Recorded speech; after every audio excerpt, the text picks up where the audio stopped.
D, wait for it, delightful. Check out the name tag. You're in my world now, Grandma. What's up, nerds, and welcome to my week in review, where I come to you every Sunday with 3 entertainment stories that I personally find interesting, and then we discuss them down below. Now, also down below, you can find the articles that I read to bring you this story, and you can read them for yourself, or you can just listen to this video where I'm going to read it to you. Also, I just want to say that if you like what I do here and you enjoy independent content here on YouTube, please consider subscribing to my channel. YouTube is always changing up their algorithm, and small channels like mine, we just keep getting shoved to the back of the line. So please ask that you like, share, and subscribe, and I thank you in advance. All right, so now that I got that out of the way, why don't we go ahead and get started? So for my first story this week, all right, you guys, so I wanted to talk about this because I really find it annoying when stars come out and they bitch and moan about, you know, not getting paid and everything. And there's reasons for it. So looks like Leslie Jones, she's, you know, irrelevant at this point in time. So she has to come out and try to, you know, be a part of the talk and everything. But she's come out, and this comes from Variety. It says, Leslie Jones opens up on Ghostbusters Death Threats, Jason Reitman's Unforgivable comment, and fighting to increase her $67K salary offer. That's Leslie Jones. I just want to say also, before I get started on this, reading this article, I just want to say that I was a fan of Leslie Jones. I mean, I don't find her to be the funniest comic on the planet, but when she's in stuff, I do find her funny. You know, when she's on SNL, I do find her funny in certain, you know, skits and everything. So I just want to say that I'm not trying to crap all over Leslie Jones. But yeah, okay. So it says Rolling Stone published an excerpt from Leslie Jones' new memoir, in which the actor opened up about the brutal racism and death threats she received over her involvement in 2016's Ghostbusters reboot. The Sony release, directed by Bridesmaids Helmer, Paul Feig, became the target of racism and misogynistic trolls, featuring a main cast of all women. Jones starred in Ghostbusters opposite Melissa McCarthy, Kristen Wiig, and Kate McKinnon. Jones recalled the film's European press tour, where a journalist said to her, "I don't like this movie, and you've got 5 minutes to prove to me that it is worth watching." It wasn't just racism and misogyny either, she writes. A lot of it had to do with the fact that I was playing an MTA worker, as though that was something I should be ashamed of. I tried to fight back. As a comic, I was used to someone heckling me. So for every piece of bullshit on Twitter, I had a reply. Jones ended up deleting her Twitter account for 24 hours because the online harassment was so bad, and because there had been multiple attempts to hack me. Jark Dorsey. Oh, I think I mean to say Jack Dorsey. Man, Variety spell check. Jesus. Jack Dorsey was the CEO of Twitter at the time and sent a tweet to Jones telling her to DM him. She writes that he was aware that I was being brutally attacked in racial slurs and worse. So she messaged him, "You guys, wow." Added, "Jack put people on my account to monitor it because someone is always trying to hack me." Later on, Jones remembered breaking down in tears because the bullying got so hostile and turned to death threats. "I can't believe anyone would do this shit to anyone for working," she writes. "This is awful. I am in a movie, death threats for something as small as that." I do have to agree with her there. Being in a movie is not, I would have, listen, if I was her, I would have taken the gig too. Right now, I'd take the gig, even though I know it's going to be a crappy movie. You could tell me right now, Mad Cat, you're going to be in a crappy movie. Everybody's going to hate you. You're going to get death threats for it. You're going to get paid $67,000. And I'd say, where is the contract? I've got my pen ready. Anyways, I was being sent films of being hanged, of white guys jacking off on my picture saying, "You fucking N-word." Man, that's hardcore. "We going to kill you," she continued. Also, I just want to say, if anybody ever sent me a death threat, like I've gotten some like negative comments before, but if anybody ever sent me a death threat, trust me, I'd be putting that shit out in the public for people to see. There would be no stopping me. Same thing with racist comments. Anyways, Why are people being so evil to each other? How can you sit and type, I want to kill you? Who does that? That's a good question. I mean, I personally, even when people upset me, I've never thought of physical violence. I just thought of witty things to say back to them. Jones also remembered director Jason Reitman saying on a podcast that his 2021 reboot Ghostbusters Afterlife was trying to go back to the original technique and hand the movie back to the fans. Jones called this an unforgivable comment. I mean, it's not, but whatever. Although Reitman tried to walk it back, he shouldn't. He later said that came out wrong. I have nothing but admiration for Paul and Leslie and Kate and Melissa and Kristen. I don't. And the bravery with which they made Ghostbusters 2016. Ghostbusters 2016 is a lazy movie. I'm sorry. You want to watch that movie and like it, fine, be at it, but you just have bad taste. That movie is bad, and that's objective, not subjective. It's a terrible movie. It's not funny. It's not well written. It's not well acted. I mean, the only one that did a pretty good job is Kate McKinnon, but even there, she did mediocre. Like, it was her performance there was mid. They explained that the universe and made an amazing movie. No, they did not. No, they did not. They made a shitty movie, and people that don't want to admit that are just blithely unaware of how bad of taste they have. The damage was done. Bringing up the idea of giving the movie back to the fans was a pretty good one, but was a clear shout out to all those losers who went after us for making an all-female film. It's not about that. I'm telling you right now, if they made an all-female film and it was good, it would have shut the naysayers up. But you wrote a crappy movie. Paul Feig wrote a crappy movie. You guys acted in a crappy movie, and now you have to deal with it. So you being a big baby about it is not going to change anything. So it says, elsewhere in the excerpt, Jones said she also had to fight for her worth on set during the making of Ghostbusters Reboot. I mean, if you already signed your contract, and you signed for $67,000, that's your fault, nobody else's. It was made clear to me at times during the process that I was lucky to even be on that movie. But honestly, I was thinking, I don't have to be in this motherfucker, she writes, especially as I got paid way less than Melissa McCarthy and Kristen Wiig. No knock on them, but my first offer was to do that movie for $67,000. I had to fight to get more. In the end, I got $150K, which was way more than you should have got. $67,000 was way more than you should have got. But the message was clear. This is gonna blow you up. After this, you're made for life. All that kind of shit. As though I had decades of successful career already. And in the end, all it made me was heartache and one big ass controversy. Jones' memoir, Leslie fucking Jones, is now available for purchase. Head over. No one's going to buy that book because no one cares, Leslie. I'm sorry. I don't have anything against you, but nobody cares. And this, in my opinion, was just ridiculous. So what's this all about? She talks about how she didn't get paid as much as Melissa McCarthy and Kristen Wiig. And we have to be honest of why. They're both established actors with proven track records. Leslie Jones wasn't. They got paid more because they were worth more. And I have to be honest with you, Kate McKinnon was better than all y'all. And I'm pretty sure she didn't get paid as much as Melissa McCarthy or Kate McKinnon. So this big whine fest, I've had enough of everybody being like, I should get paid what I'm worth. Yes, you should, but you have to keep in reality. I mean, what was your big role? What, SNL? Big whoop. I mean, tons of people are on SNL. It's what you do after SNL. You have to get the big movies and you have to do a good job. I'm just Will Ferrell did SNL, but he also did a bunch of really good movies. So I just go, if you're just going to sit here and bitch and moan about stuff, then why don't you go out and prove yourself instead of bitching and moan about it? So that is my first story of the week, you guys. So for my second story of the week, okay, so this one's a smaller story.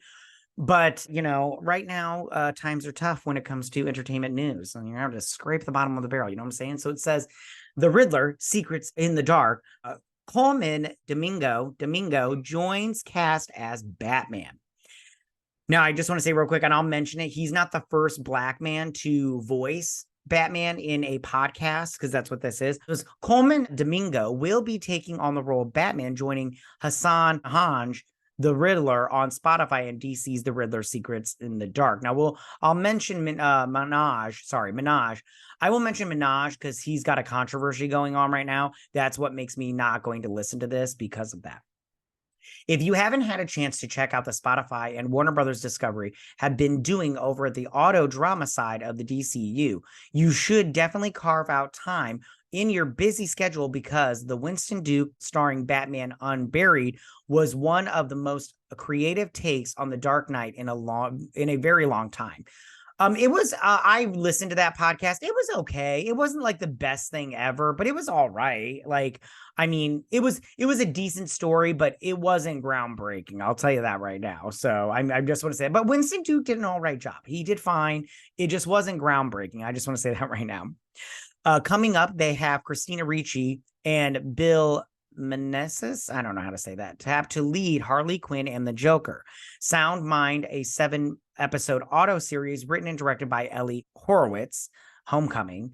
And now we've learned that Colman Domingo, who is in Fear the Walking Dead, I don't remember him. I don't watch The Walking Dead, will be taking on the role of Batman, aka Bruce Wayne, joining Hassan Minaj's The Daily Show, Edward Nygma, aka The Riddler, in the Spotify limited series, The Riddler Secrets in the Dark. Set to premiere on October 10th, the audio adventure finds Domingo's Caped Crusader forced to work together with Minaj's Riddler when a vigilante begins knocking off Gotham's villains.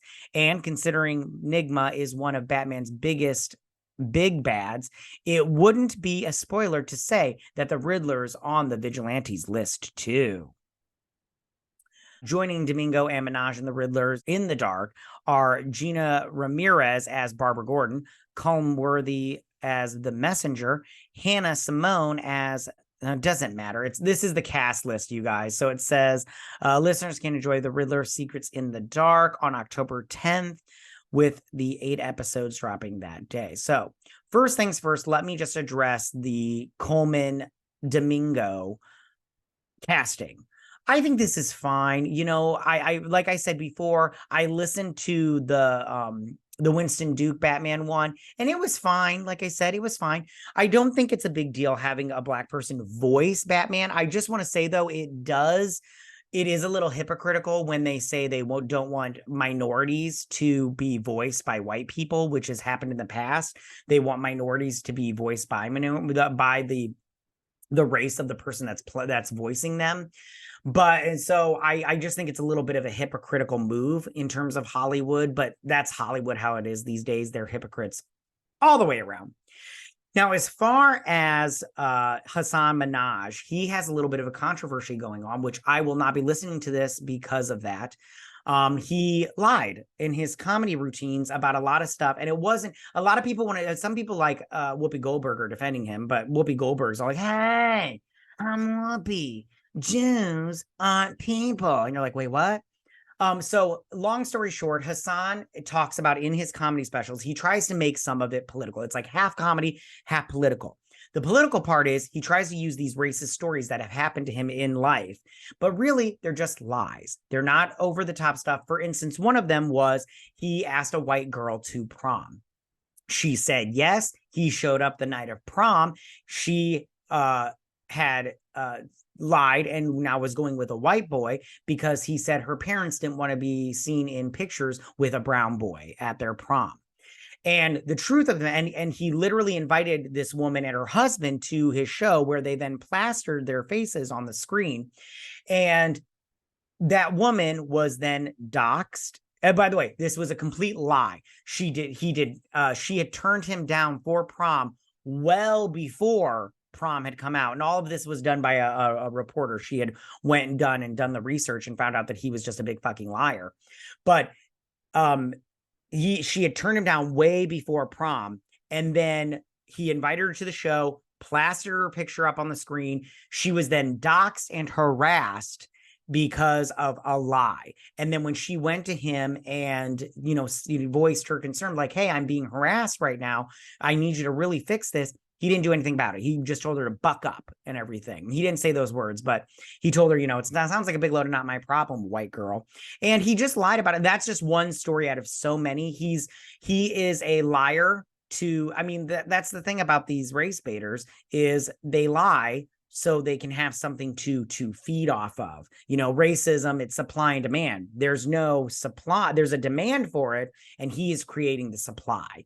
So I just go, I'm not going to listen to this. It sucks for Colman Domingo. He's not going to get this listened to as much as possible because of that, in my opinion.